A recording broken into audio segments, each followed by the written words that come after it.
법원이 이재현 CJ그룹 회장에게 징역 3년의 실형을 선고했습니다. CJ 일가와 재산 다툼을 벌인 삼성 일가가 여론과 회사 이미지를 고려해 냈다고도 평가받는 탄원서는 큰 힘을 발휘하지 못한 것 같습니다. 박근혜 정권의 재벌 길들이기가 법원 판결에까지 영향을 미쳤다는 시각이 나오지만 대법원 판결까지 봐야 한다는 견해도 있습니다. 김종훈 PD가 취재했습니다. 이재현 CJ그룹 회장이 현재 상태로는 수감 생활을 견뎌낼 수 없으니 선처해달라. 지난달 19일 이재용 삼성전자 부회장을 비롯해 이건희 회장의 부인 홍라희 씨, 이 회장의 동생인 이명희 신세계 회장, 누나인 이인희 한솔그룹 고문 등이 법원에 제출한 탄원서 내용입니다. 이건희 회장과 상속 분쟁을 치른 이명희 전 제1비료 회장의 장남이 이재현 회장임에도 불구하고 이건희 회장 측은 탄원에 동참했습니다. 이후 법원이 항소심 선고 공판을 하루 앞둔 지난 3일 이례적으로 재판을 일주일 이상 연기하면서 삼성과의 탄원이 효력을 발휘하는 것 아니냐는 예측이 나오기도 했습니다.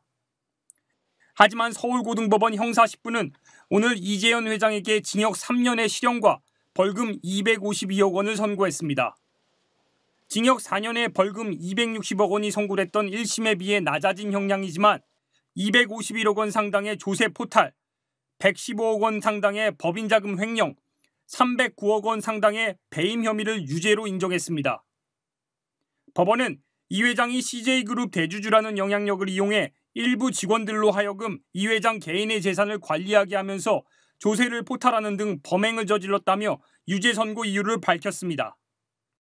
이 회장은 지난해 7월 국내 비자금 3,600여억 원, 해외 비자금 2,600여억 원 등 총 6,200여억 원의 비자금을 차명으로 운용하면서 546억 원의 세금을 내지 않고 960억 원 상당의 국내외 법인 자산을 빼돌린 혐의 등으로 구속됐고 재판에 넘겨졌습니다.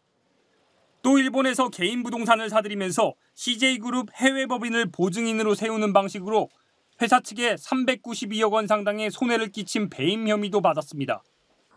이번 판결은 재벌 총수들에게 법원이 흔히 내리는 징역 3년, 집행유예 5년의 판결도 아닐 뿐더러 삼성과의 탄원서도 통하지 않았다는 점이 특징이고 이에 따라 다양한 해석이 나옵니다.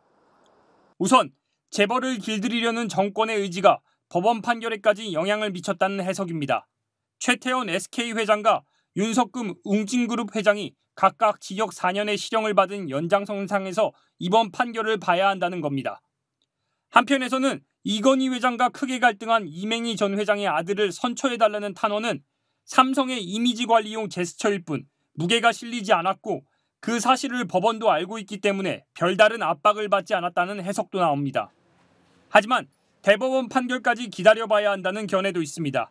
경제정의 실천시민연합의 권오인 경제정책국 부장은 실형도 받았지만 감형된 것도 사실이라며 결국은 집행유예를 받을 가능성이 여전히 있다고 말했습니다.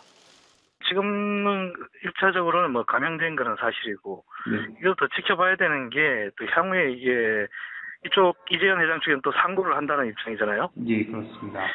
거기서 이제 어떻게 될지는 저희가 지켜봐야 되는데, 일단 감형은 됐고, 향후에 또 이제 상고해가지고 만약에 또 했을 때 집행유예라든지 이렇게 풀려나올 약간 우려감도 있는 게 좀 사실이거든요. 구속 집행정지 상태로 서울대병원에서 입원 중에 재판을 받은 이재현 회장은 선고 직후 구급차를 타고 병원으로 돌아갔습니다. 이 회장 측은 즉각 상고 의사를 밝혔습니다. 특히 수용 생활을 감당할 수 없는 건강 상태임에도 불구하고 그리고 모든 피해가 변제되었음에도 불구하고 실형이 선고되어서 안타깝고 가슴 아픕니다. 조만간 상고해서 대법원 판단을 받겠습니다. 법원은 이 회장이 신장이식 수술로 건강이 좋지 않다는 점과 오는 11월 21일까지 구속 집행정지 상태인 점을 고려해 법정 구속하지는 않았습니다. 국민TV 뉴스 김종훈입니다.